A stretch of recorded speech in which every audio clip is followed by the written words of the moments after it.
ॐ सहनाववतु सहनौ पुनक्तु सह वीर्यं करवावहै तेजस्विनावधीतमस्तु मा विद्विषावहै। ओम शांति शांति शांति। मीमांसा दर्शन की 18वीं कक्षा। मीमांसा दर्शन के प्रथम अध्याय के प्रथम पाद का 5वां सूत्र और उसके भाष्य को हम देख रहे हैं, जिसमें विभिन्न विषयों के ऊपर शब्द अर्थ शब्दार्थ संबंध इनके बारे में चर्चा चल रही है। इसमें पृष्ठ संख्या 46 के प्रथम अनुच्छेद की समाप्ति तक हमने पीछे पाठ देखा था, आगे देखेंगे। और तो पिछले पाठ में से किन्हीं को कुछ पूछना है तो पूछ सकते हैं। पूछिए। ओम आचार्य जी, पृष्ठ संख्या 44 में सबसे भाष्य के निचले पंक्ति में एक वचन है, न च प्रत्यक्षे प्रत्यर्थिनी कल्पना साध्वी। तो यहाँ पर ये जो प्रत्यर्थिनी है ये कल्पना का विशेषण बनेगा या फिर प्रत्यक्ष का? होना तो कल्पना का ही चाहिए, कल्पना का होना चाहिए। तो संबंध है नी में दीर्घ होना चाहिए, लिखा हुआ यही मिल रहा है। जी आचार्य जी, इसी में ही ऊपर चौथे पंक्ति है, अथवा न कश्चित एकोपि शब्दस्य अर्थेन संबंध आसीत अथ केनचित संबंधा प्रवर्तिता। तो यहाँ से आगे अंतिम तक जो भाष्य है तो इसका इससे पहले वाले भाष्य के साथ में कैसे मतलब संगति लगी? हाँ, पृष्ठ 44 पर जी, भाष्य की नीचे से चौथी पंक्ति ऊपर, नीचे से चौथी पंक्ति अथवा करके जी। हाँ, इसको पीछे से तो अपन ये देखेंगे कि जो इन्होंने कहा कि उससे पीछे वो उससे पीछे वो, तो नास्ति इत्यादि इत्येवं वा भवेत, या तो हम यूं मानेंगे पीछे पीछे पीछे वाले। अब इसको एक अलग चीज अलग ढंग से जोड़ रहे हैं, इसको अथवा कह करके, कि आपको कहीं ना कहीं ये मानना पड़ेगा, ये जो परंपरा है वृद्ध इसने अपने पूर्वजों से जाना, ये जो परंपरा है सारी की सारी, उसमें न कश्चित एकोपि शब्द से अर्थेन संबंध आसीत, कभी कोई ऐसी स्थिति तो आपको माननी पड़ेगी पूर्व पक्षी को, क्योंकि पूर्व पक्षी शब्द का अर्थ से संबंध पुरुषकृत मानता है। और पुरुषकृत संबंध है तो किसी एक ही व्यक्ति ने सारे संबंध बना दिए हो ये तो आवश्यक नहीं है। परंपरा चली आ रही है, बहुत सारे शब्द वाक्य चल रहे हैं, फिर कोई कोई किसी किसी शब्द का अर्थ के साथ संबंध जोड़ देता है, नए अर्थ आते हैं, नए शब्द बन जाते हैं, ये परंपरा चल रही है ना। तो इस परंपरा में ये शब्द जुड़ते जा रहे हैं, नए नए शब्द आते जाते हैं, कुछ पिछले भूल भी जाते हैं, ये सब तो चल रहा है। लेकिन जिस पक्ष में शब्द अर्थ संबंध को बनाने वाला कोई माना जाता है, तो कोई ना कोई एक स्थिति तो शुरुआत में माननी होगी, जब कोई भी शब्द किसी अर्थ के साथ में न जुड़ा हुआ हो। कोई पहली स्थिति माननी पड़ेगी या नहीं? कोई ना कोई पहली स्थिति, प्रारंभ कभी ऐसा हुआ होगा जब किसी भी शब्द का किसी अर्थ के साथ में संबंध न हो, यह मानना पड़ेगा। ठीक है, तो उस दृष्टि से देखिए, न कश्चित एकोपि शब्द से अर्थे न संबंध आसीत, सबसे पहले कभी आपके पक्ष में, अथ केनचित संबंधा प्रवर्तिता, और तब, अथ मतलब तब, फिर किसी के द्वारा संबंधों को की शुरुआत की गई, आपके मत में यह बनेगा। और इसको इन्होंने आगे खोला है, ये जो 45वें पृष्ठ पर ये जो चर्चा की है इन्होंने, अवश्यम अनेन, ये ऊपर से 5वीं पंक्ति मध्य में, अवश्यम अनेन संबंधम कुर्वता केनचित शब्देन कर्तव्य, उससे जुड़ी हुई बात है पर उसको भी रहने दीजिए। तो शुरुआत में कोई ना कोई तो होने वाला, किसी के द्वारा संबंध प्रवृत्त होने चाहिए। अब इसको देते हुए साथ में क्या कह रहे हैं, जो ऊपर का वृद्ध व्यवहार वाला बात थी, अत्र वित्त व्यवहारे सती न अर्थात आपद्येत संबंध से कर्ता, संबंध का कर्ता कोई अवश्य है, ये वृद्ध व्यवहार के देखे जाने से ये अर्थापत्ति नहीं आ सकती। अर्थापत्ति कब आती है कि ऐसा है तो अवश्य ही ऐसा हुआ होगा, ये मान करके। तो इन्होंने जैसा पहले भी कहा था, यदि बिना अर्थ शब्दार्थ संबंध के अर्थ का ज्ञान ही नहीं होता, ज्ञान ही ना हो, तब तो हम ये अर्थापत्ति निकाल सकते हैं कि कोई ना कोई संबंध करने वाला होगा सदा। लेकिन चूंकि संबंध किए बिना भी वृद्ध व्यवहार से भी हमें ज्ञान होता है, इसलिए आप ये निश्चय से अर्थापत्ति नहीं निकाल सकते। उसमें व्यभिचार दिखा रहे हैं मात्र, पूरा खंडन नहीं होता है, लेकिन दूसरे का हेतु खंडित हो गया, इतने में भी बात बनती है, उसका पुष्ट नहीं हो पाया, तो ये व्यभिचार दिखा रहे हैं कि अत्र वृद्ध व्यवहारे सती न अर्थात आपद्येत संबंध से करता। आप अर्थापत्ति नहीं निकाल सकते इसमें। अपीच व्यवहारवादी न प्रत्यक्षम उपदेशंती, जो व्यवहार को करने वाले हैं वो तो सीधे सीधे उपदेश दे ही देते हैं, भाषा का ज्ञान हो जाता है, संबंध बना के नहीं, वृद्ध व्यवहार से हो जाता है। लेकिन कल्पयंती इतरे संबंधारम, जो कल्पना करने वाले हैं यानी पूर्व पक्षी, व्यवहार तो चल ही रहा है, वृद्ध व्यवहार चल ही रहा है, लेकिन पूर्व पक्षी क्या मानेगा कि नहीं यहां भी कोई ना कोई करता है, ये कल्पना ही तो की। और चूंकि इसने कल्पना की तो न च प्रत्यक्ष प्रत्यर्थिनी कल्पना साध्वी, जब प्रत्यक्ष दिख रहा है हमारे को तो आप इसके विपरीत कल्पना करो। किसकी कल्पना? संबंधा की, कि कोई ना कोई संबंध करने वाला होगा, ये साधु नहीं है। जब प्रत्यक्ष हमारे को पता लग रहा है तो क्यों ऐसी कल्पना करें? तस्मात् संबंधो अभाव। और कोई?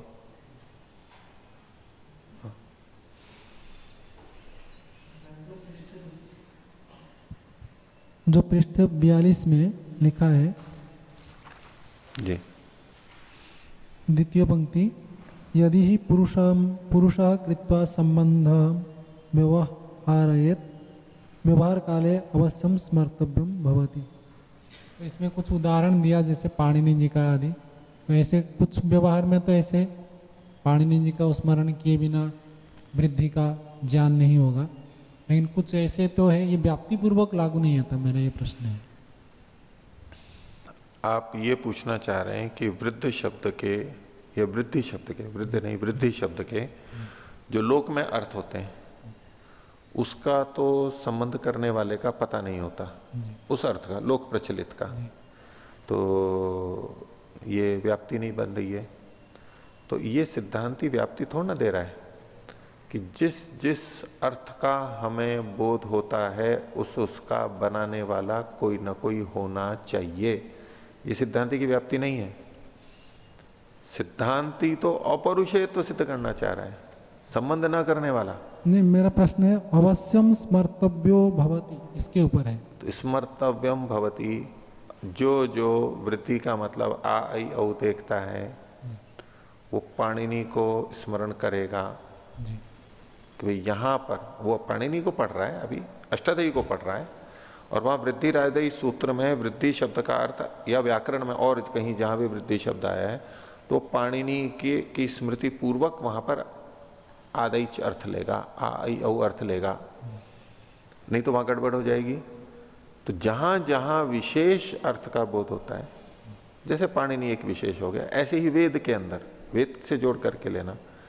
यदि वेद में जो हम अर्थ लेते हैं वो एकदम लोक में प्रचलित है, वो अर्थ थोड़ा ना लेते हैं।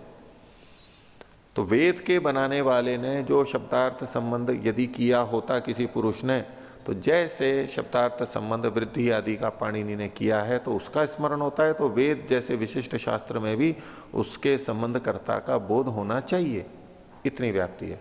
आप बोलो। ये बात तो यहाँ पर नहीं कही गई है जो आपने बताया कि क्या बात नहीं कही गई? पाणिनि जी आदि विशेष ग्रंथों का अथवा बिल्कुल, ये तो प्रसंग हमें लेना ही होगा। लेकिन यहाँ तो पंक्ति में बिल्कुल नहीं है सर जी, ये पंक्ति प्रसंग से लेना होगा। ये पंक्ति किस संदर्भ में कही जा रही है? ये वेद की रचना प्रसंग शब्द प्रमाण का चल रहा है। ये शब्द प्रमाण प्रामाणिक है या नहीं है, शब्द को प्रमाण माने या ना माने, शब्द मतलब वेद, उसी को लेकर के सारी चर्चा है। लौकिक उदाहरण तो साथ में समझने समझाने के लिए है, तो वहीं ये घटाएंगे, आप वहां नहीं घटाएंगे तो ये संगति नहीं लगेगा। आपको जो अड़चन आ रही है उसका कारण ही यही है।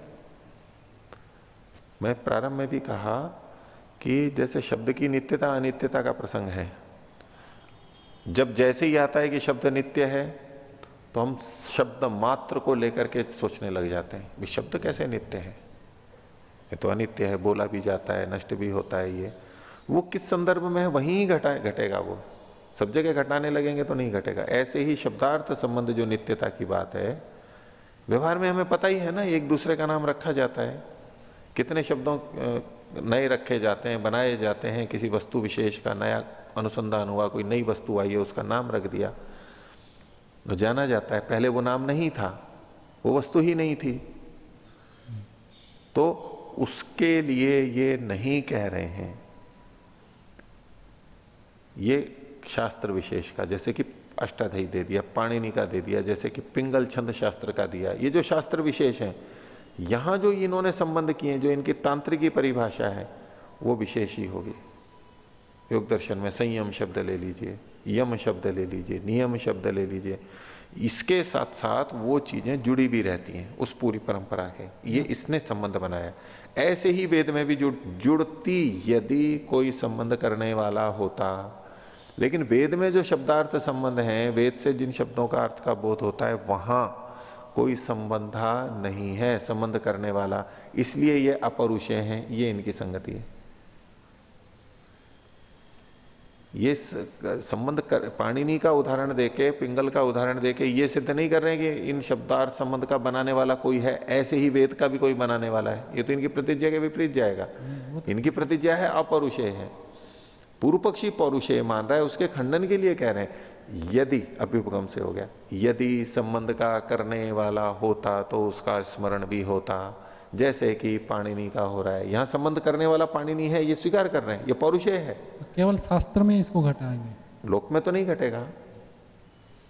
इन विशिष्ट ग्रंथों में पाणिनि, पिंगल या और इस तरह के शास्त्र हैं, ऐसे ही जैसे यहां हमें संबंध करने वाले का पता है और संबंध करने वाले कर्ता का बोध होते हुए हम उसको उसके शब्दों के साथ न्याय कर पाते हैं, ऐसे ही यदि वेद के शब्दों का अर्थ के साथ संबंध करने वाला भी कोई होता तो उसका हमें बोध होता, लेकिन वो तो है नहीं। वेद के शब्दों के क्या अर्थ होते हैं इसका संबंध करने वाला कोई स्मरण में नहीं आ रहा है ना, कोई व्यक्ति। बस ये इनका है। और कोई बोलिए। ओम आचार्य जी, पृष्ठ संख्या 42 में ही, पृष्ठ संख्या 42, हाँ, इसमें जो पूर्व पक्ष ने प्रारंभ में जो प्रश्न पूछा था, संबंध मात्र व्यवहारिणो निष्प्रयोजनम कर्तृस्मरणम अनाद्रियमाना विस्मरेयुरिति, हाँ, तो उसके फिर आगे सिद्धांति ने फिर अपना समाधान दिया कि अवश्य वो तो स्मर्तव्य तो रहता ही है, जिस प्रकार पाणिनि जी को और पिंगलाचार्य आदि का हाँ, समाधान देते हुए वेद का उन्होंने निषेध कर दिया कि वेद में ऐसे कोई स्मरण करने वाला नहीं है, अतः ये अपरुषीय है। किंतु ऐसे शास्त्र भी हमें मिलता है, इससे तो अतिव्याप्ति लग रहा है।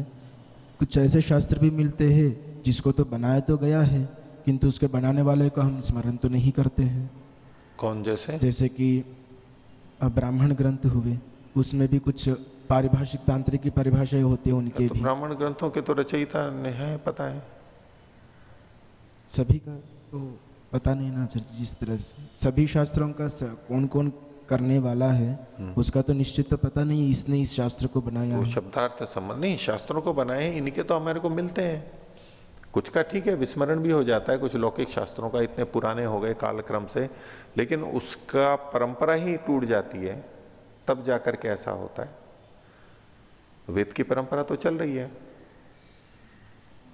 वेद की परंपरा चल रही है, और उसमें किसी को भी यूं याद नहीं आ रहा हो कि किसने ये संबंध किए हैं और किस शब्द का किसने संबंध किया है, कुछ है ही नहीं उस तरह की परंपरा, पिछली भी नहीं है। इनके तो हम कर्ता को हमें पता लग जाता है।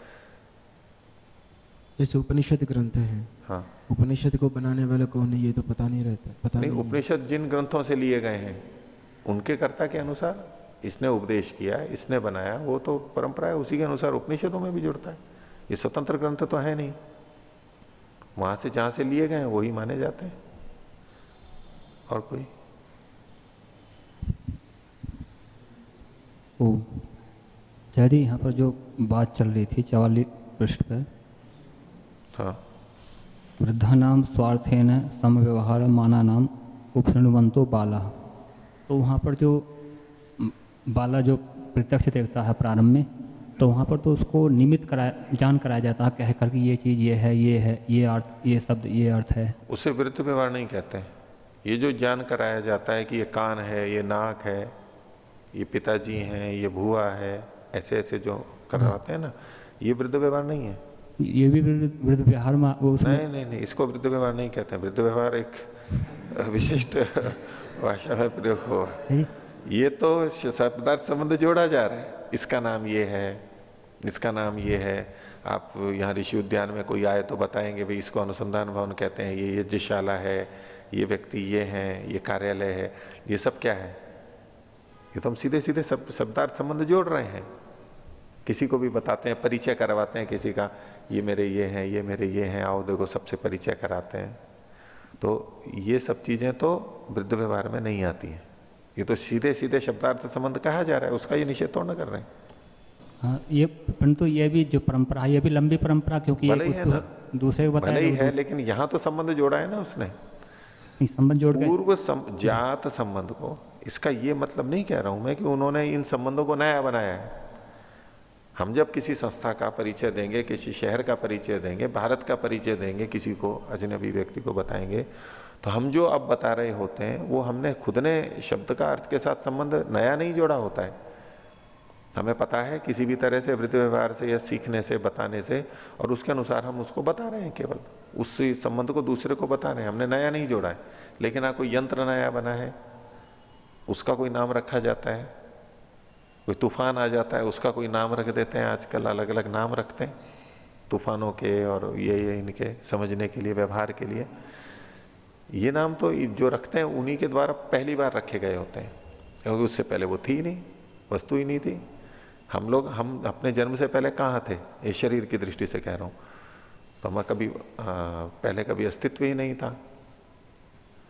अब हमारा जन्म हो गया तो लोगों ने हमारे नाम रख दिए। ये प्रथम बार किया गया है, तो वो तो चलता ही रहता है। प्रथम बार भी होता है और पूर्व ज्ञात के अनुसार भी हम संबंध बताते रहते हैं। अब नाक को नाक का है तो ये पहली बार थोड़ा ना किसी ने, हमने थोड़ा ना पहली बार कहा है, किसी को भी हम बताते हैं, तो पता नहीं कब से चला आ रहा है। और कोई इसमें 42 पृष्ठ पे, अच्छा जी, हाँ 44 पे, 44 पृष्ठ पे दूसरी पंक्ति है जी, हाँ सिद्धवत उपदेशात। तो हाँ। इसका प्रथम श्रवण है, अपि इसका क्या संबंध होगा इसमें ऊपर के वाक्य से? ये जो इन्होंने आक्षेप किया, तद अनुपलंबनात् अवश्यम भवितव्यम संबंधरा इति, संबंध करने वाले का कोई ना कोई संबंध करने वाला होना चाहिए। इसका उत्तर है कि ये जो संबंध करने वाले आप कह रहे हो, ये तो सिद्धवत उपदेश कर रहे हैं, पहले से सिद्ध बात का कथन कर रहे हैं। तो यहां जो कहा गया, इति चेत न सिद्धवत उपदेशात, सिद्ध का मतलब है प्रसिद्ध। प्रसिद्ध शब्द में भी प्र को हटा दीजिए, सिद्ध शब्द बचता है। प्र मतलब प्रकर्ष रूप से। अब सिद्ध को हम अलग ढंग से ले लेते हैं कि जो कोई योग में सिद्ध है, या तो सिद्धियां हैं, प्रमाणित है, या प्रसिद्ध अर्थ है। जो प्रसिद्ध है उसी का कथन, उपदेश किया जाता है। तो जिसमें हम लोक व्यवहार में देखते हैं, कोई इसके संबंध जोड़ते हैं, इसका नाम ये है, इसका नाम ये है, जब हम किसी नए अजनबी व्यक्ति को उस बारे में बताते हैं या हमें कोई बताता है, तो वो जो संकेत कर रहा होता है वो पहले से प्रसिद्ध को, यानी ज्ञात को प्रकट कर रहा होता है, केवल नया संबंध नहीं जोड़ रहा होता है। तो इसलिए जब जब कोई किसी को बताए इसका नाम ये है, इसका नाम ये है, उसका ये मतलब नहीं होता है कि वही संबंध करने वाला है। मैं तो सिद्धवत का पहले से ज्ञात का उपदेश कर रहा है। तो ऐसे ही भाषा के शब्दों के अर्थ नया नहीं बताया जा रहा है, चला आ रहा है, हमने प्राप्त किया, जाना, हम दूसरे को बता रहे हैं। हमारे व्यवहार से सीखते हैं और हम सीधा बताते हैं तो सीखते हैं। जैसे भाषा सीधे सिखाते हैं, वो सिद्ध के समान सिद्ध वाले का ही, प्रसिद्ध का ही उपदेश होता है। ये नया नहीं है। मूल कहना चाहते हैं, आप जो ये संबंध की बात कर रहे हो ये नया नहीं है, नया संबंध नहीं जोड़ रहा है। जबकि हमारा प्रश्न क्या चल रहा था शब्दार्थ संबंध को बनाने वाला कौन है, इसका मतलब क्या है, पहली बार बनाने वाला कौन है। बाद में जो बताया जाता है वो तो सिद्धांति को स्वीकार्य है, उसका निषेध थोड़ा ना कर रहा है। ये शब्दार्थ संबंध पौरुषेय है या अपौरुषेय है, उसका क्या मतलब है कि पहली बार जो शब्दार्थ संबंध हुए किसी पुरुष ने बनाए, मनुष्य ने बनाए, या तो बिना मनुष्य के बनाए हुए हैं, ये पहली बार का। तो जब हम एक दूसरे को बताते हैं, उसको देख करके ये मत बोल दो कि ये तो संबंध बनाने वाला है, देखो ये सिद्ध हो रहा है कि इससे संबंध बनाने वाला है। बिना बताए ये सिद्ध नहीं होता है। हम भाषा में एक दूसरे को जो बताते हैं, ये उदाहरण इसके खंडन में नहीं आ सकते। क्यों नहीं आ सकते? क्योंकि ये जो बताने वाले हैं, इससे ये सिद्ध नहीं होता कि ये संबंध बनाने वाले हैं, क्योंकि वो तो प्रसिद्ध का, सिद्ध का उपदेश कर रहे हैं। सिद्ध जो है पहले से, उसका कथन कर रहे हैं। इसको संबंध बनाने वाला नहीं बोलते हैं। प्रथम जो है बात उसकी है, प्रथम बनाने वाला होना चाहिए। और अगर कोई मनुष्य बनाने वाला है तो उन्होंने आगे भी कहा कि जब भी कोई किसी शब्द का अर्थ के साथ संबंध जोड़ेगा तो कुछ ना कुछ शब्दों का, वाक्यों का वो प्रयोग करेगा। नया जब भी जोड़ रहा है, जो श्लोक में देखा जाता है, तो वो पिछले कुछ ना कुछ का प्रयोग करेगा। तो बोले उनका उसने कैसे जाना? तो अन्य शब्दों का अन्य अर्थों के साथ संबंध पहले से था, उसकी सहायता लेते हुए उसने किसी शब्द का किसी अर्थ के साथ संबंध जोड़ा है। कोई कहे देखो ये मैंने एक चीज बनाई है, मान लो मोबाइल जब नया नया बना हो, कोई बोले हमने ये चीज बनाई और इसका नाम ये रखा है। देखो हमने ये मकान बनाया और इसका नाम ये रखा है। अब ये जो वाक्य बोले हमने ये बनाया है, अब ये बनाया, हमने ये बनाया, हम का मतलब क्या है, ये बनाया इसका क्या मतलब है, ये मकान बनाया है, मकान का मतलब क्या है, इसका नाम ये रखा है इसका क्या मतलब। ये जो हमने भाषा का प्रयोग किया, इसमें भी तो शब्द और अर्थ हैं, वो किसने बना दिए? तो जब भी कोई पहली बार शब्दार्थ संबंध जोड़ेगा, यदि मनुष्य कोई बता रहा है, तो कुछ ना कुछ भाषा का प्रयोग अवश्य करेगा। और जब भाषा का प्रयोग करेगा तो वो संबंध किसने बना रखे थे जो उसने जोड़े? तो ये कितना भी पीछे चले जाओ, वहां कोई ना कोई शब्दार्थ संबंध पहले से बना हुआ होना चाहिए। अर्थात एकदम नए सिरे से शब्दार्थ संबंध किसी ने बनाया हो, ऐसी स्थिति पुरुष को मानने पर नहीं हो सकती। वहां हमें अपौरुषेयता माननी होती है। तो यही पूरी वैदिक परंपरा का है। ईश्वर ने वेद का ज्ञान दिया, शब्दार्थ संबंध जुड़े हुए थे, मतलब हमें हमारे को बता दिए। उसने भी नहीं जोड़े, हमारे लिए जोड़ते हुए दिखेंगे, लेकिन उसने भी नहीं जोड़े। और उसको जान करके अब हम फिर अपना व्यवहार करते हैं, बहुत सारे शब्द बना लेते हैं, बहुत सारे अर्थ भी बनाते हैं, शब्दार्थ संबंध जोड़ देते हैं। ये तो व्यापक परंपरा चली रही है हमारी, लेकिन उसके लिए प्रारंभ में भी ज्ञात ही होना चाहिए। शून्य से ये प्रारंभ नहीं कर सकता मनुष्य, ये इनका तात्पर्य है। इसलिए अपौरुषेय है। ठीक है, बोलो। वो जैसे यहाँ पे संस्कृत भाषा का अपौरुषेयत्व सिद्ध किया है, इसका कर्ता ज्ञात न होने से या अव्यतिरेक। इसको संस्कृत भाषा शब्द से भी मत बोलो, ठीक है, संस्कृत भाषा है, लेकिन अभी ये मूल बात है वेद की, शब्द प्रमाण की। वहां पर केंद्रित रहना। नीचे जाओगे तो प्रश्न उठेंगे। आप बोलो प्रश्न। नहीं, मैं संस्कृत भाषा इसलिए बोल रहा था, यहाँ वृद्ध व्यवहार लिखा है, तो व्यवहार में तो भाषा है, लेकिन उसमें वेद से संबंधित शब्द, उनके अर्थ, बहुत सारे शब्द वेद के लोक में प्रचलित है ना संस्कृत में, उसके अनुसार चल रहा है। ठीक, उस प्रकार वेद के शब्दों के अनुसार जैसे नित्यत्व सिद्ध किया उनका अपौरुषेयत्व, उसी प्रकार अन्य भाषाओं का भी तो हो सकता है। कर सकते हो आप अगर होता है तो, लेकिन कैसे करोगे? वो जो भाषाएं हैं वो दूसरी भाषाओं से निकली हैं और वो संस्कृत से ही निकली हैं। परिवर्तित होते होते तद्भाव, तत्सम, विकृत जैसे भी है, नए शब्द भी बन जाते हैं, बिगड़ भी जाते हैं। मूल रूप से तो ये बिगड़ के बने हैं, उच्चारण ऐसा हो गया, परिस्थिति हो गई और नए नए शब्द गढ़ भी लिए जाते हैं। तो उनकी नित्यता का नहीं बात है, ये यहां विषय भाषा का है ही नहीं कि भाषा कैसे होगी। दूसरी जितनी भाषाएं वो भी तभी बनी है जब दूसरी, उससे पहले की कोई भाषा थी। यही तो वैदिक परंपरा का कहना है कि सृष्टि की प्रारंभ में भी जब मनुष्य आए तो उन्होंने स्वतः बिना पूर्व ज्ञान के अपनी अपनी भाषाएं विकसित कर ली अलग अलग। ये वैदिक दृष्टि नहीं है, भारतीय चिंतन ऐसा नहीं है। वो क्या है कि पहले तो एक ही भाषा आई, ईश्वरीय भाषा कह लें, वैदिक भाषा कह लें, उसका ज्ञान हुआ। अब उसके आधार पर फिर विकसित होती चली गई, परिवर्तित हो गई बहुत सारी भाषाएं। बचपन में आपने भी कोई भाषा बनाई होगी, बनाई? एक बोलते हैं ना कि क की भाषा या च की भाषा।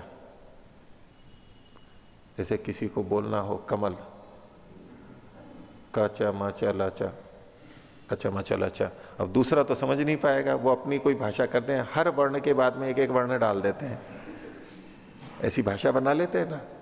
हम लोग खा की, अब दूसरे को क्या पता ये बीच में एक एक शब्द वर्ड डाल करके बोल रहे हैं। तो बच्चे आपस में बातचीत करते हैं, दूसरे को बताना नहीं हो तो वो उनके ये कूट संकेत होते हैं। जैसे गुप्तचर भी कूट संकेत भाषा को करते हैं, उनके अलग संकेत बना के रखते हैं और पकड़ लिया जाता है, वो मतलब रिकॉर्ड हो जाता है, लोग समझ लेते हैं शत्रु पक्ष वाले, तो फिर दूसरा चालू कर देते हैं। सेना के अंदर कई कई होते हैं संकेत भाषा, एक अगर शत्रु को पता लग गई है, किसी ने भेदिया ने दे दिया, उनको बदल देते हैं उसको। अब ये वाली भाषा चलेगी। तो गुप्त संकेत पहले बहुत चला करते थे। हाँ, ये एक नई भाषा हम विकसित करते हैं ना अपने व्यवहार के लिए कि कैसा बोलना है कैसा नहीं बोलना है। तो और अलग अलग देश में अलग अलग तरीके से शब्द बोले जाते हैं, कुछ कुछ बीच बीच में कुछ अव्यय जोड़ दिए जाते हैं कुछ। तो बोले यही है, यही है, हम बोलते हैं यही है। और उधर महाराष्ट्र में जाए तो यहीच है, अठई है, यहां बोलेंगे राजस्थान तो अठईच है, वो च और जोड़ दिया साथ में, वो क्या है अर्थ। तो और थोड़ा तो जोर आ जाता है कि यही, हम हिंदी में भी बोलते हैं यही है, यहीच है। अब या तो थोड़ा सा जोर अधिक आ गया है, नहीं तो समानार्थक है। ऐसे न जाने बीच बीच में कितने बोल जाते हैं भाषाएं, थोड़ा थोड़े से अंतर से बोला जाता है।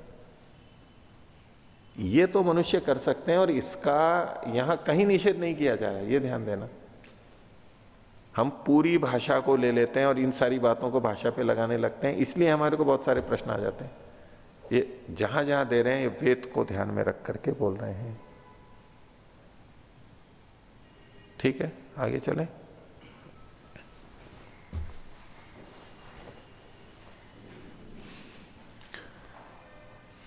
तो पृष्ठ संख्या 46 से देखेंगे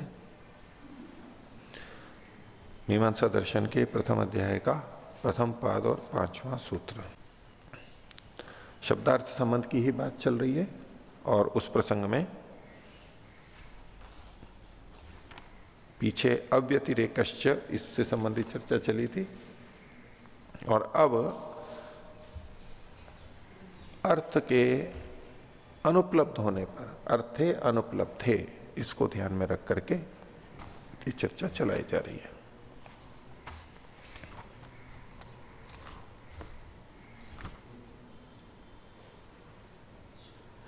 जो सूत्र संख्या 5 था पृष्ठ 20 पर, ये क्यों प्रमाण है?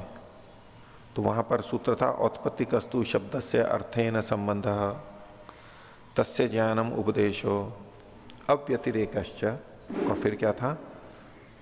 अर्थे अनुपलब्धे तत्प्रमाणम बादरायणस्य अनपेक्षत्वा। तो अर्थे अनुपलब्धे, ये जो अर्थे अनुपलब्ध है उस पर यहां पर केंद्रित है। तो क्या कहते हैं? अर्थे अनुपलब्धे, अनुपलब्धे च देवदत्तादौ। अनुपलब्धे को तो जू का तू कहा, अनुपलब्धे अर्थे, अर्थ का मतलब क्या है? तो उसके लिए यानी वस्तु जिसका कि नाम रखा जा रहा है, जो वाच्य है। तो इसलिए इन्होंने क्या कह दिया? अनुपलब्धे च देवदत्तादौ। देवदत्त भी एक अर्थ है, देवदत्त एक शब्द है और जिस व्यक्ति का नाम देवदत्त रखा गया है वो व्यक्ति अर्थ है। तो यदि देवदत्त ना हो तो अनुपलब्धे अर्थ है। अनुपलब्धे च देवदत्तादौ, देवदत्त आदि कोई मनुष्य या कोई वस्तु कुछ भी हो, उसके अनुपलब्ध होने पर अनर्थकम संज्ञाकरणम, अगर कोई संज्ञा करे तो सार्थक है अनर्थक है? ये वस्तु ही नहीं है तो नाम रख के क्या करना है? संतान है ही नहीं और उसके नाम रख रखे। हाँ, जब संतान हो जाएगी तो सार्थक हो जाएगा।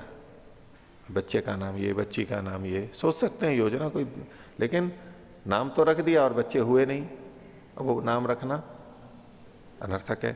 तो अनुपलब्धे च देवदत्तादौ अर्थे अनर्थकम संज्ञा करणम, अनर्थक है और अशक्यम च, और ये संभव भी नहीं है, संभव नहीं है। हम कुछ चीजों का तो फिर भी चला लें, चलो वस्तु नहीं है फिर भी हमने कल्पना कर ली बच्चों के नाम ये रखेंगे रखेंगे, लेकिन ये पूरा वेद और पूरी भाषा को भी साथ में ले लीजिए, वहां क्या है कि वस्तुएं तो है ही नहीं और नाम रख दिए गए हैं इतने सारे, सब गड़बड़ हो जाएगा। अब बच्चे तो चलो 1 2 4 5 होंगे, नाम रख लिए किसी ने, अब घर में कोई कुछ नाम रख दे, घर में कुछ बना हुआ नहीं है और बोले उसका भी कुछ नाम रख दिया, फिर उसका भी रख दिया, उसका भी रख दिया, अलमारी नहीं है अलमारी का रख दिया, किताब नहीं है कुछ नहीं, ऐसे ही कोई नाम रखता जाए तो कैसा गड़बड़ होगा वो। बिना अर्थ के नाम रखना बहुत लोगों को, बहुतों का, ये सबका संभव ही नहीं है, अशक्यम च।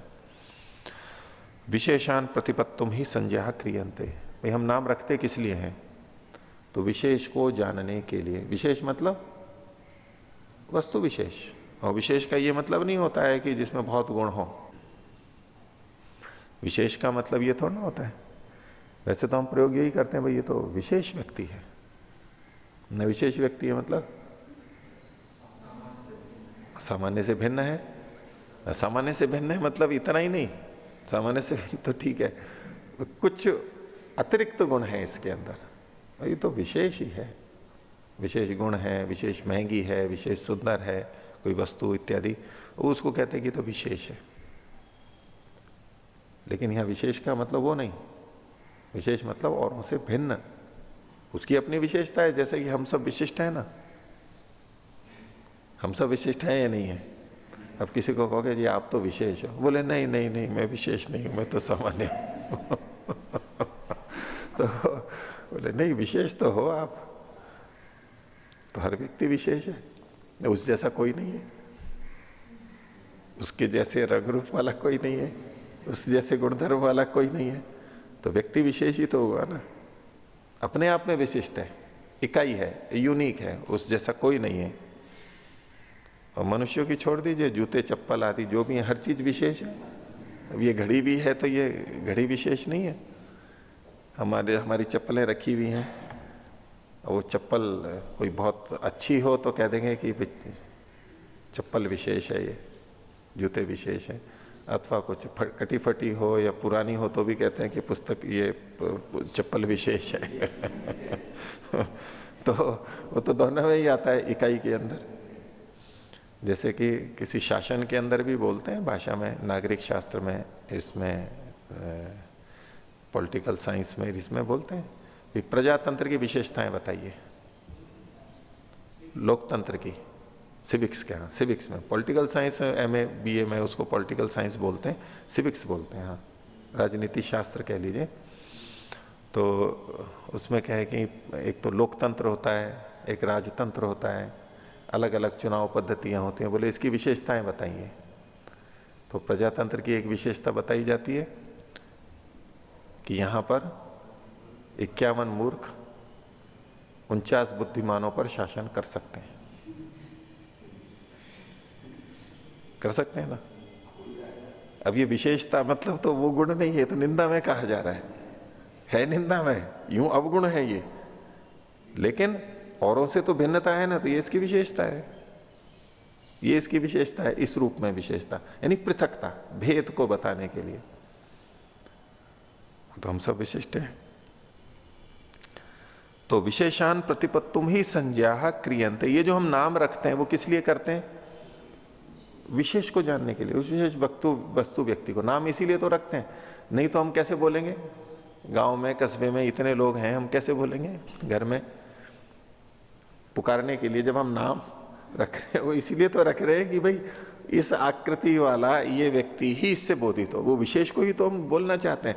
हम बोलें देवदत्त तो दुनिया का कोई भी व्यक्ति उससे बोधित होने लग जाए, ऐसा नहीं, भाई देवदत्त मनुष्य होता है, भाई किसी भी मनुष्य को बोल रहे हैं, ऐसे थोड़ा ना काम चलेगा। तो विशेष को जानने के लिए ही संज्ञा की जाती है, नहीं तो हम संज्ञा ही नहीं रखेंगे। अर्थात भाषा में हम संज्ञाएं रखते हैं, वो संज्ञाएं चाहे वस्तु की हो व्यक्ति की हो, जीवित जड़ की या क्रियाओं की हो, कुछ भी हो, जब हम शब्द का प्रयोग करते हैं वो वाचक होता है और वाच्य कुछ ना कुछ होता है उसका। तो एक तरह से वो भी संज्ञा ही है। क्रिया की भी तो संज्ञा होती है। वो व्यक्ति चल के जा रहा है, हम कहते हैं पठती, तो ये भी तो एक संज्ञाकरण है उसका, एक क्रिया विशेष का उस दृष्टि से। तो विशेष को बताने के लिए हम पचन क्रिया ही बताना चाहते हैं, पचती, हम पढ़ना नहीं बताना चाहते हैं। तो शब्द संज्ञा कब होती है? विशेषान प्रतिपत्तुम ही संज्ञा क्रियन्ते। दूसरी बात, विशेषांश उद्देश्य, और उन विशेषों को लक्षित करके हम संज्ञा करते हैं। जब जब हम संज्ञा करते हैं कोई ना कोई लक्ष्य रहता है। उद्दिष्ट मतलब उसको संकेतित करके। जैसे यहां न्याय, इसमें मीमांसा के अंदर उद्देश्य और विधेय दो चीजें होती हैं। उद्देश्य और विधेय, किसी चीज को पहले से जो ज्ञात है उसका उल्लेख करते हुए कुछ और नई चीज कही जा रही है। तो जब हम नाम रखते हैं, संज्ञाकरण करते हैं, तो संज्ञा करना तो एक नई चीज हो गई, ये विधि हो गई। लेकिन उससे पहले हम कहते हैं इस बच्चे का नाम ये रखेंगे, इस गली का नाम ये रखेंगे। तो उद्दिष्ट करके संज्ञा की जाती है, चाहे वो वर्तमान हो, अभी हो और फिर हम संज्ञा कर रहे हो, अथवा भावी हो कि भाई ये जब ऐसा यंत्र बनेगा या ये बनेगा उसका नाम हम ये रखेंगे। भले ही भावी हो, लेकिन किसी न किसी को उद्देश्य करके संज्ञा रखेंगे। बिना उद्दिष्ट किए संज्ञा रख सकते हैं क्या किसी की? कोई कहे जी हम ऐसा नगर बनाएंगे, एक राजधानी बनाएंगे, इस राज्य की नया राज्य बनाए, राजधानी बनाएंगे, उसका नाम ये रखेंगे, तब भी हम उद्दिष्ट तो कर रहे हैं। इस राज्य की इस स्थान पर एक राजधानी बनाएंगे, उसका नाम ये होगा, भले ही अभी राजधानी बनी नहीं है। इस राज्य की इस स्थान पर ऐसी ऐसी जो बनेगी, ये उद्दिष्ट कर रहे हैं हम, उस वस्तु को संकेतित कर रहे हैं, इसका नाम ये रखा जाएगा। तो संज्ञाकरण में दो बातें आवश्यक हैं। एक तो विशेषों को जानने के लिए हम संज्ञा करते हैं, संज्ञाकरण का प्रयोजन क्या है, और संज्ञा करने में हम उद्दिष्ट करके संज्ञा करते हैं। बिना उद्दिष्ट किए संज्ञा का कोई आप उदाहरण बता दो। वर्तमान नहीं तो भावी होगा, कुछ ना कुछ होगा। तो विशेषान प्रतिपत्तुम ही संज्ञा क्रियन्ते विशेषांश उद्देश्य। अब आगे कहते हैं तद विशेषेषु अविज्ञायमानेषु उभयम अनवकृप्तम। और यदि ये विशेष का ज्ञान नहीं हो, ये जो विशेष है इसका ज्ञान नहीं हो पूर्व वालों का, तो ये उभयम अनवकृप्तम, ये दोनों ही दोनों व्यर्थ हो जाएंगे। दोनों चीजें कौन सी? एक तो देखो, जानने के लिए हम संज्ञा करते हैं, जो इन्होंने कहा विशेषान प्रतिपत्तुम ही संज्ञा क्रियते, जानने के लिए संज्ञा करते हैं, और विशेष को उद्दिष्ट करके संज्ञा करते हैं। ये जो दो बातें, तो ये दोनों ही बातें संगत नहीं हो पाएंगी यदि हमें पहले से ज्ञान ना हो तो तद विशेषेषु अज्ञायमानेषु, हमें पहले से अगर इनका पता नहीं है तो उभयम अपि अनवक्लिप्ता, ये जो दोनों व्यवहार हैं ये असिद्ध हो जाएंगे, व्यर्थ हो जाएंगे, समर्थ नहीं होंगे। तस्मात् अपौरुषेय शब्द से अर्थेन संबंध, इसलिए शब्द का अर्थ से संबंध अपौरुषेय। ये उसको इस बात को उससे भी जोड़ के देख लेना, जो इन्होंने कहा नामकरण जब रखा जाता है तो जिस समय नामकरण रखा जा रहा है तो किसी न किसी भाषा का प्रयोग करेंगे। कोई वस्तु होनी चाहिए, किसी भाषा का प्रयोग कर रहे हैं, और उसके संबंध भी पहले से होने चाहिए। तो पूर्व ज्ञात के बिना यदि हम संज्ञा कर रहे हैं तो ये दोनों ही चीजें नहीं हो सकती हैं। ना तो हम विशेष के ज्ञान के लिए उस संज्ञा का प्रयोग कर सकते और ना ही संकेतित कर सकते, उद्देश्य करके कर सकते।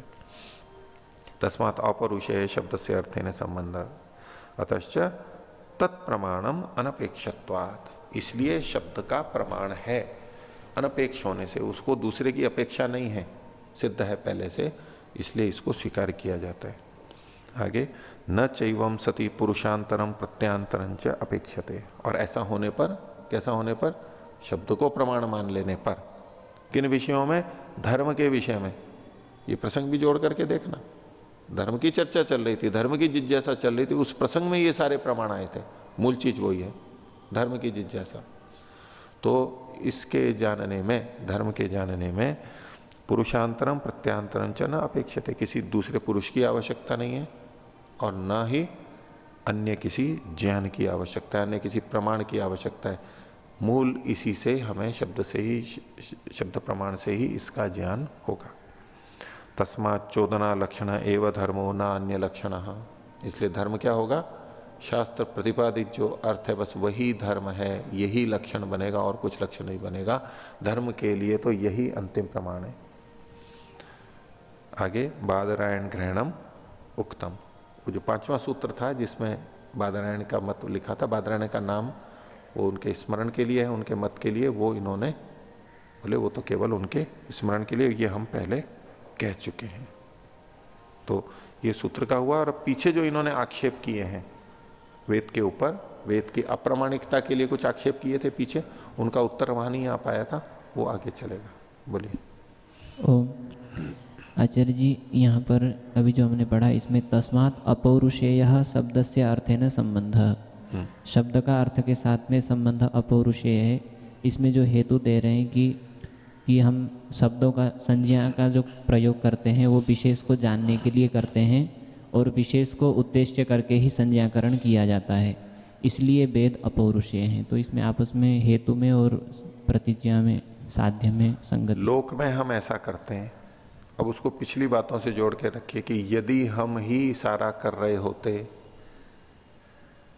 तो ये संबंध हम नहीं बना सकते। जब जब हम संबंध बनाएंगे तो पहले से कुछ ज्ञान रहेगा, विशेष जानने के लिए हम संज्ञा का प्रयोग करते हैं उसको। अब किसको विशेष जानेंगे हम?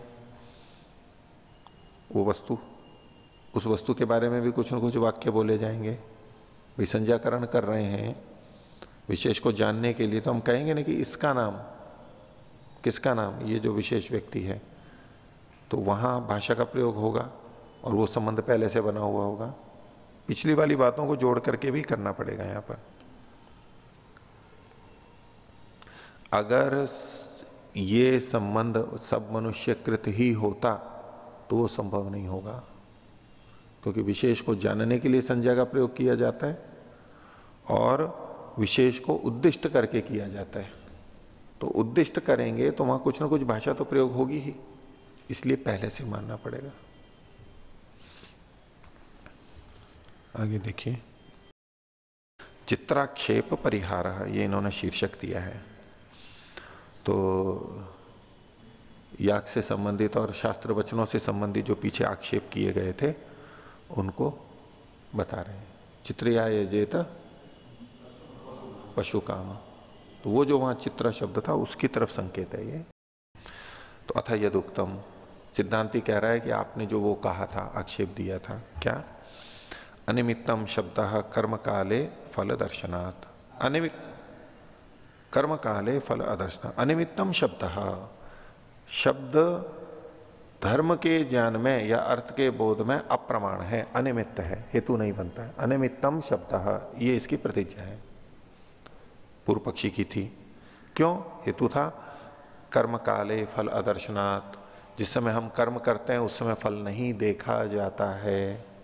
अर्थात पशु की कामना से याग किया था और याग जिस समय चल रहा था, वो कर्म चल रहा था, कर्म काल था, उस समय पशु की उपलब्धि नहीं हो रही है।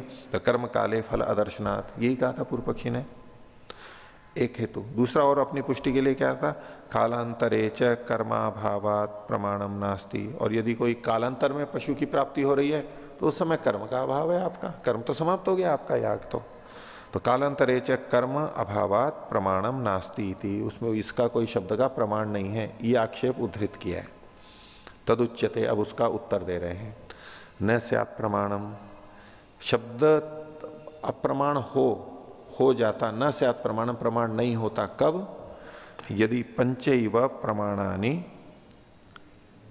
अभविष्यन्, यदि 5 ही प्रमाण होते, यदि प्रमाण 5 ही होते तो ठीक है, शब्द प्रमाण नहीं होता।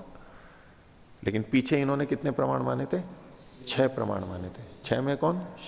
शब्द पहला है, या प्रत्यक्ष, अनुमान, शब्द, अर्थापत्ति, अभाव, उपमान, उपमान एक बीच में और रह गया।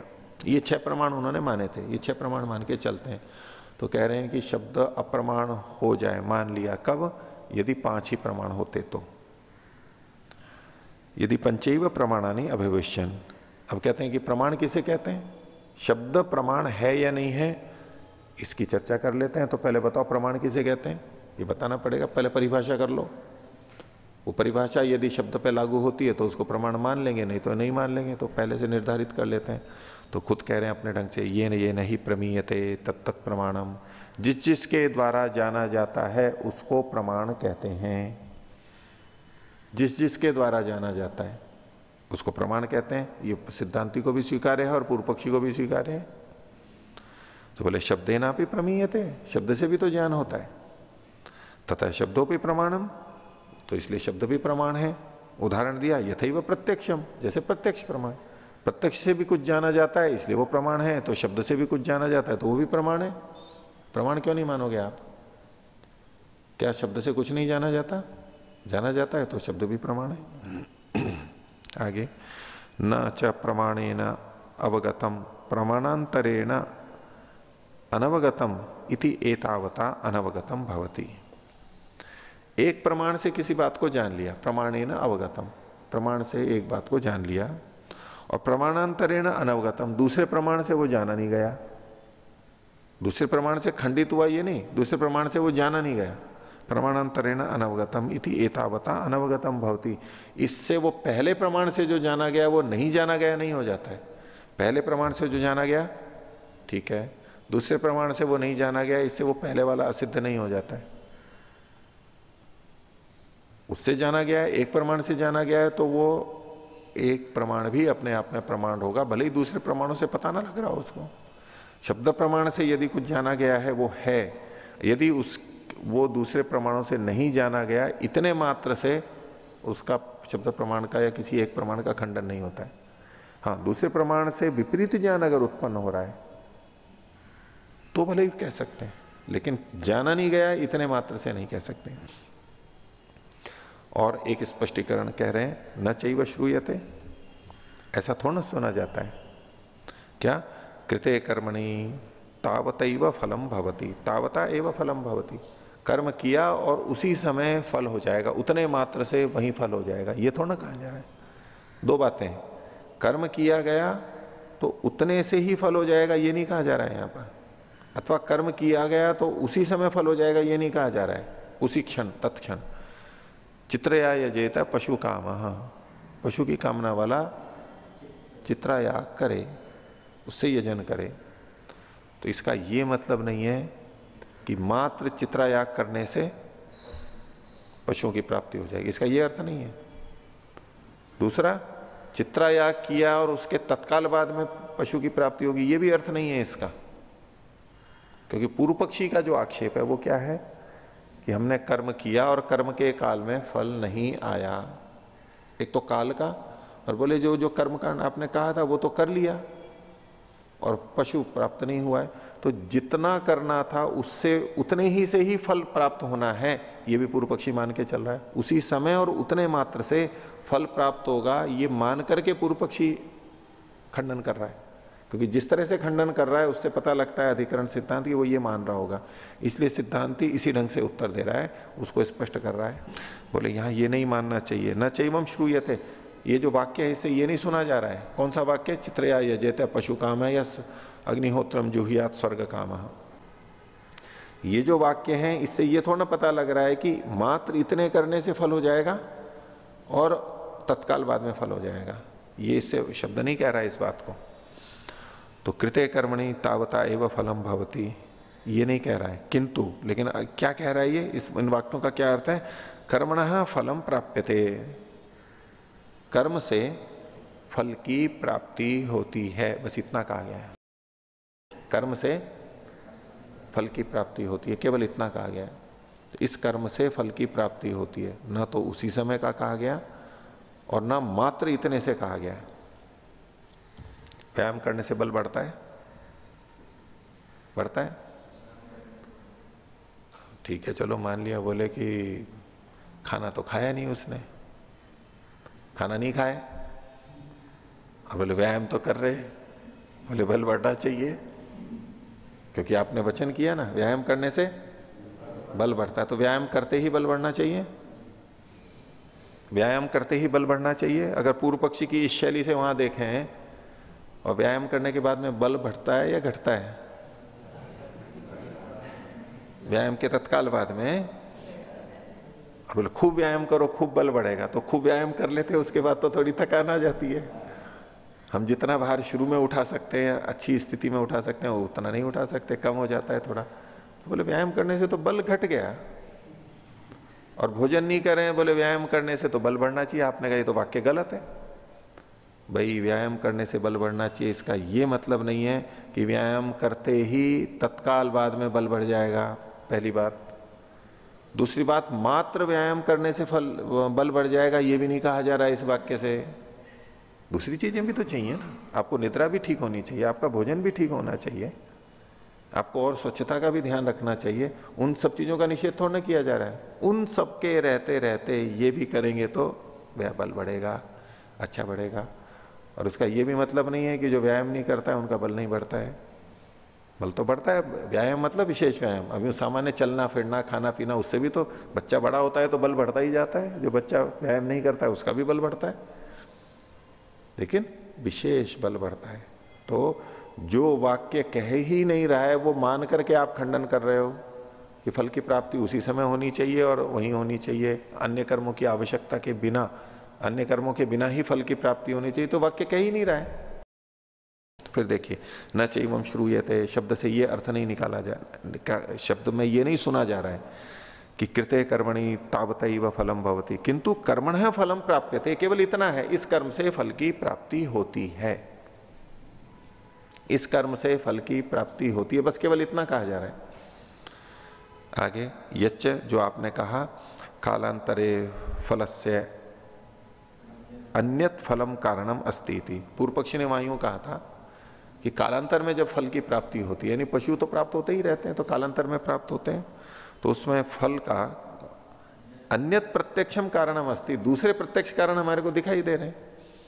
बोले बल की प्राप्ति तो भोजन के बाद में होती है। भाई बल की प्राप्ति तो सोने के बाद में होती है, उठते हैं जब हम, तब हमें बल की प्राप्ति प्रतीति होती है कि शरीर में ताकत आ गई है। तो दूसरे प्रत्यक्ष कारण दिखाई दे रहे हैं, इसलिए ये कारण नहीं है ये जो आपने कहा। तो नैष दोषः, ये कोई दोष नहीं है। तच्चैव ही तत्र कारणम शब्दश्चैति, वहां अगर कोई विशेष दूसरा कारण है तो ठीक है, वो भी कारण है, उसका मना थोड़ा ना किया जा रहा है। और शब्दश्चैति, और शब्द से बोध्य जो याग है वो भी कारण है, उसका मना नहीं कर सकते आप। अन्य कारण है उससे ये नहीं कह सकते कि, बोले कुआं खोदेंगे पानी निकलेगा, हैंडपंप लगाएंगे, ट्यूबवेल लगाएंगे पानी निकलेगा, पानी होता है। बोले पानी तो तालाब से भी आ जाता है, भाई तालाब से पानी आ जाता है, उसका ये मतलब थोड़ा ना कि ये वाक्य गलत हो गया कि जमीन में खोदने से पानी निकलता है, वो वाक्य गलत थोड़ा ना हो गया। ठीक है, पानी प्राप्ति के दूसरे भी साधन हो सकते हैं, उसका निषेध थोड़ा ना किया जा रहा है। आगे यत्तु प्रत्यक्ष विरुद्धम वचनम उपन्यस्तम, और जो आपने ये कहा था कि ये प्रत्यक्ष के विरुद्ध वचन है, कौन सा? स एष यज्ञायुधि यजमानो अंजसा स्वर्गम लोकम याति, ये जो यज्ञायुधि है, जो यज्ञ करने वाला था, उसका दाह संस्कार हो रहा है, अंत्येष्टि, उसके साथ उसके पात्रों को और उनको सबको साथ में लकड़ी के होते हैं वो लगा दिया वहां पर। तो ये जो यज्ञायुधि है यजमान अंजसा, सहसा ही सरलता से स्वर्ग लोक को चला जाता है, इसलिए ये किया जा रहा है। तो बोले इति प्रत्यक्षम शरीरकम व्यपदिशति इति, बोले आपने कहा था कि देखो यहां पर ये सीधे सीधे प्रत्यक्ष शरीर के लिए कहा जाए, शरीर कम, ये जो मृत शरीर है, कुत्सित शरीर है, इसके लिए कहा जा रहा है।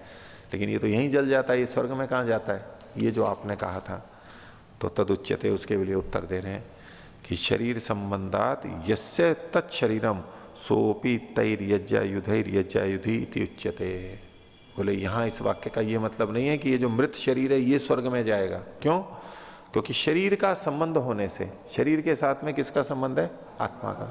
तो शरीर के संबंध होने से यस्य तत्शरीरम, ये शरीर जिसका है, सोपी तैर यज्ञायुधई, उन यज्ञ के आयुधों से, यज्ञ के जो पात्र आदि हैं वो आयुध है, और उनका प्रयोग कौन करता है? शरीर करता है स्थूल रूप से। तो शरीर से ही हम आहुति देते हैं, पात्र में रखते हैं, ये सब जो करते हैं।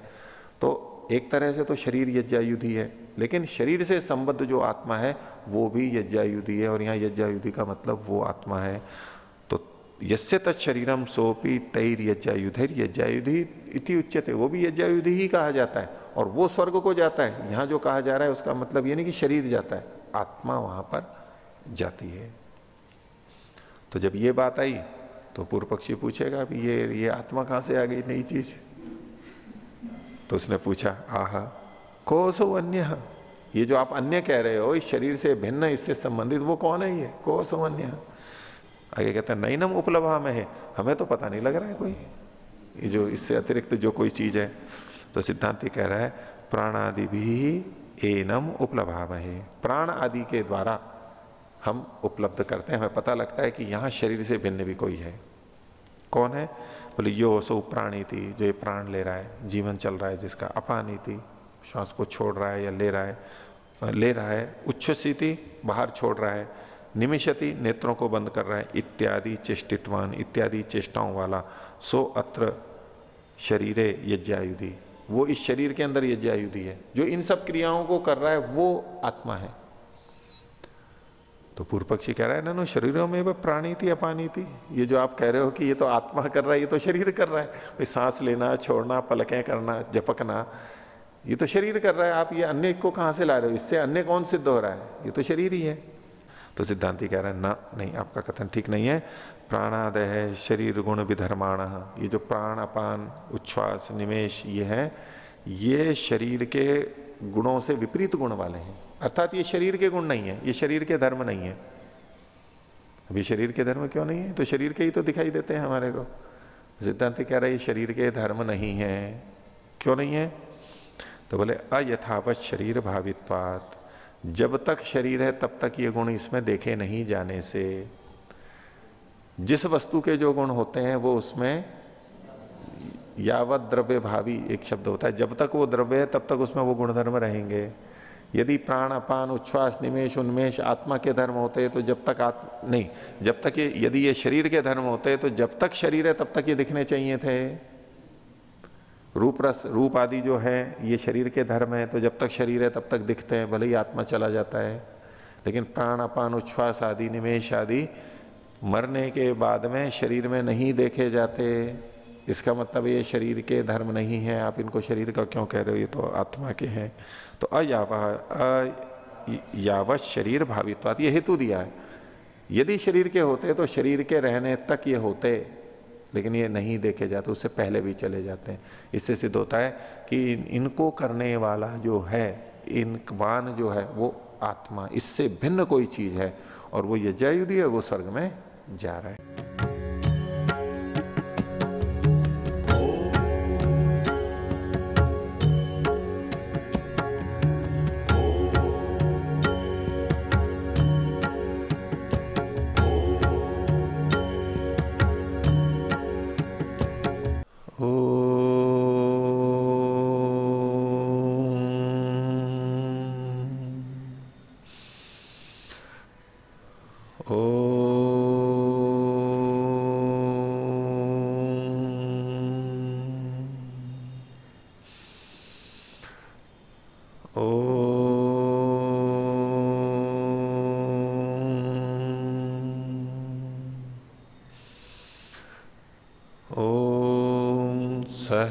सहनाववतु सहनौ पुनक्तु सह वीर्यं करवावहै तेजस्विनावधीतमस्तु मा विद्विषावहै।